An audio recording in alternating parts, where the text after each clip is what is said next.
Hi, and welcome to a new episode in the Macau Ayahuasca Retreats podcast. This is a space in which I try to give you tools, tips, and knowledge so that you can prepare, experience, and integrate your ayahuasca ceremonies the best way you can. Today, we're going to be talking about the Enneagram combined with ayahuasca. What do they have together or in common, and how you can use it or how this can be a good tool for you. I don't expect, and it is not my objective to talk all about ayahuasca and all about Enneagram, because each one of them by themselves is it's an entire ocean of deep knowledge and a lot of things that you can find. Even with Enneagram, only one of the types or your type gives you enough for years to learn. And also ayahuasca, each ceremony or each aspect of ayahuasca can give you years of knowledge and learning. So I'm just gonna touch the surface of where they touch each other, and I'm doing this from a new perspective because the first ceremony that I had with ayahuasca was a time in which I was, so to say, obsessed with Enneagram, and it was an incredible tool, but I had like an obsession with it. So when I tried to talk about it, I tried to become a coach, and I was a coach for a time, and then I tried to talk to everybody about it, and then I tried to create a social media account about Enneagram and so on, but it came from an obsession because I was still learning, and I have like an obsession with learning. But now 4 or 5 years have passed by since that, since I have been not that obsessed with Enneagram, but I still find it an incredible tool. And now I can say to you, it is an amazing tool. I wouldn't have chosen a better one in the time I was beginning with ayahuasca, but it is not the panacea. I mean, it won't give you the meaning of everything, but it will give you the meaning of the beginning of ayahuasca. And this is the main part in which they touch each other. Enneagram has a difference from other personality type or personality test, so to say, or structure, and it is based, or at least all the path that I learned is a path that is focused on the higher self and the ego. Enneagram helps us watch or look at our ego in a structured way so that we can use logic, which is what the ego tries to use a lot of times, and use that energy to make everything logical, to catch ourselves, to catch those times in which we are completely acting from the ego, we are doing things unconsciously, and ultimately we're creating harm for ourselves. So this is like the main way in which I think ayahuasca also works.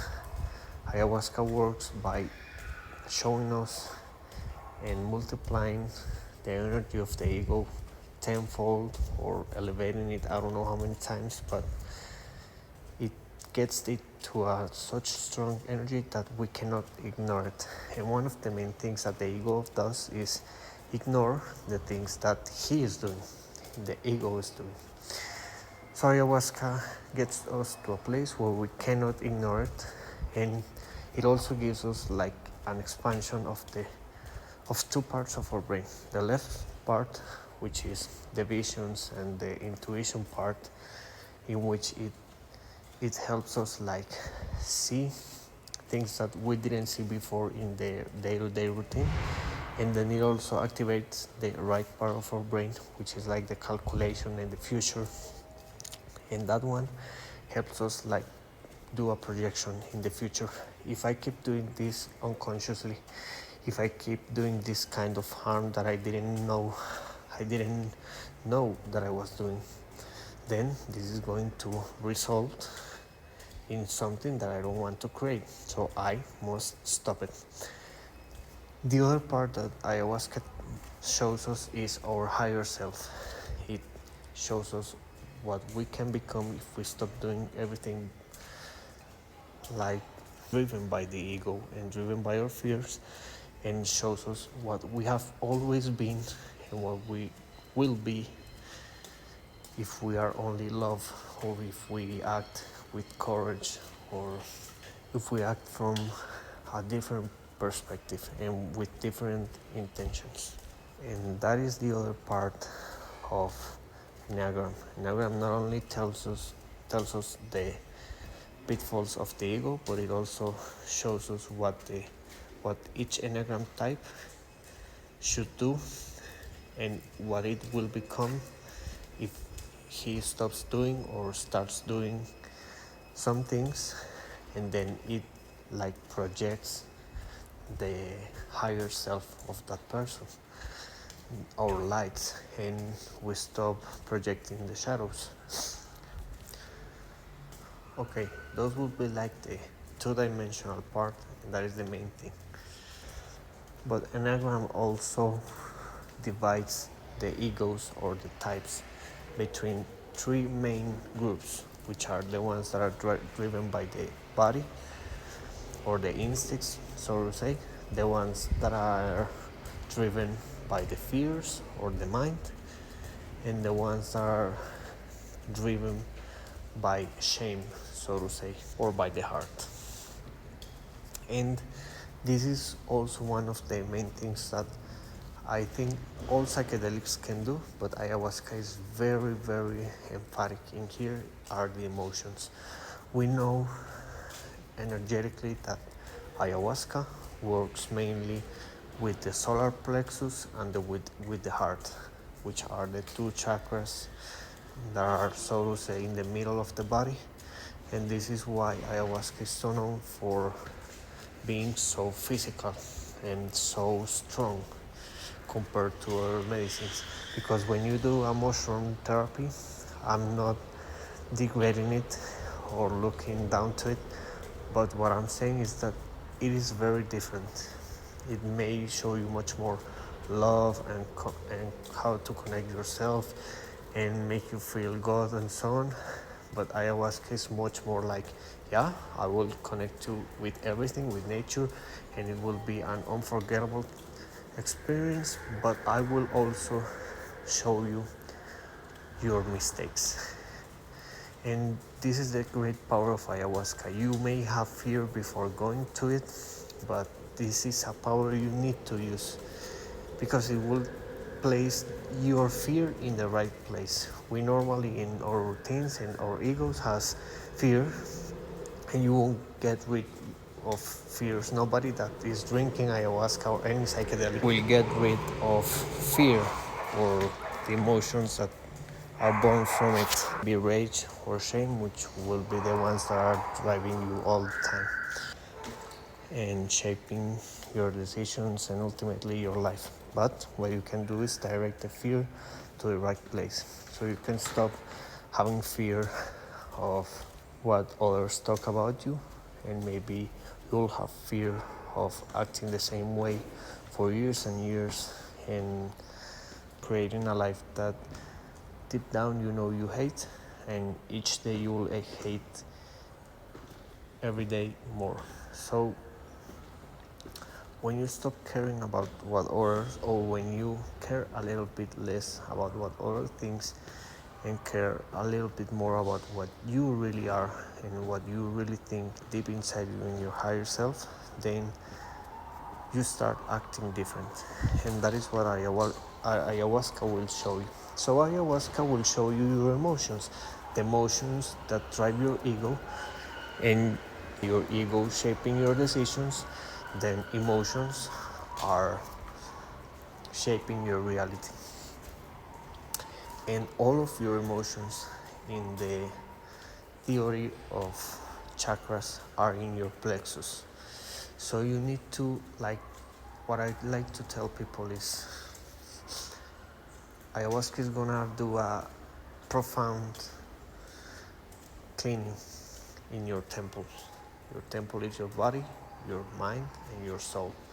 Those three, your being, is gonna use all the soap and it is going to wash everything.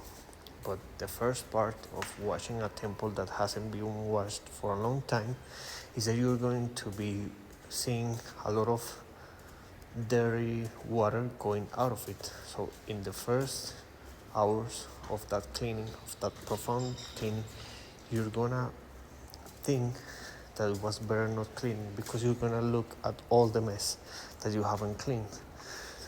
And it is gonna be, and I know it is, and yeah, it should be because you will have to hold that feeling, and that feeling will help you not come back to the old cycle that you were feeding, and that was feeding your ego ultimately. And that is also what Enneagram tells us. It uses the logic and it tells us with words, and it shows you, and you can see much more clear with the Enneagram and with the theory, but those two together come and help you, because people that only use ayahuasca, they have this unforgettable experience and they don't want to go back. But sometimes, like, not having the logic doesn't help them not go back to it, because they only have the feeling, but they don't have like the logic to apply it to life, to bring it down to earth, because we live in a logic time. We live with technology, with society, with laws, and those are logical. But if you only live by the logic, then you become very unconscious of your emotions and of your relationships, and those have the longest effect in our lives. So this is how those two come each other.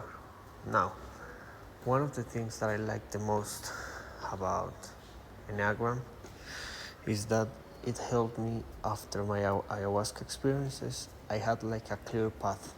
So I'm gonna tell you about my Enneatype type and the last thing that I want to bring them together. Ayahuasca, as I was telling you, it will not only show you your ego, but also your higher self, and then it will be very clear and very intuitive, your decision. I don't want to be like the ego, I want to be a little bit more like the higher self, and it will leave like a clarity, for some people more, for some less, but what it will leave you is the motivation. Like, you will really like to choose one over the other.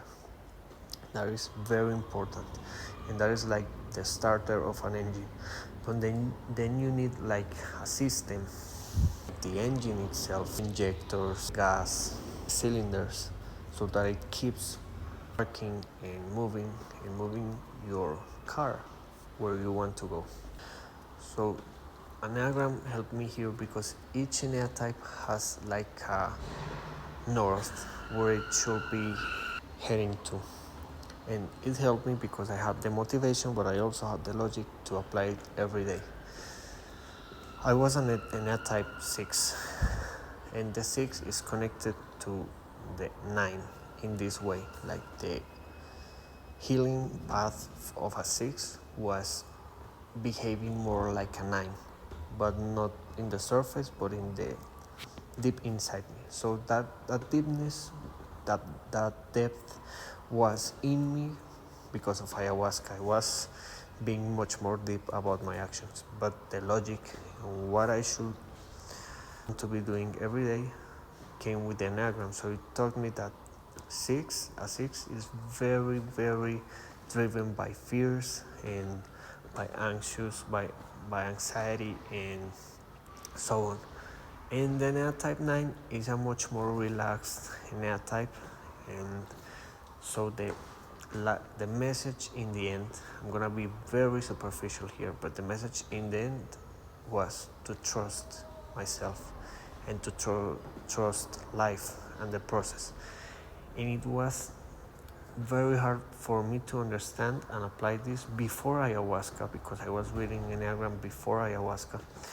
Because you cannot tell somebody that is, I'm gonna explain this to you. Let's say you're furious and somebody tells you, hey, calm down. That will be the last thing that you want to hear, and that is the least helpful thing that somebody can say to you, because it will make you more furious and it will only increase the rage.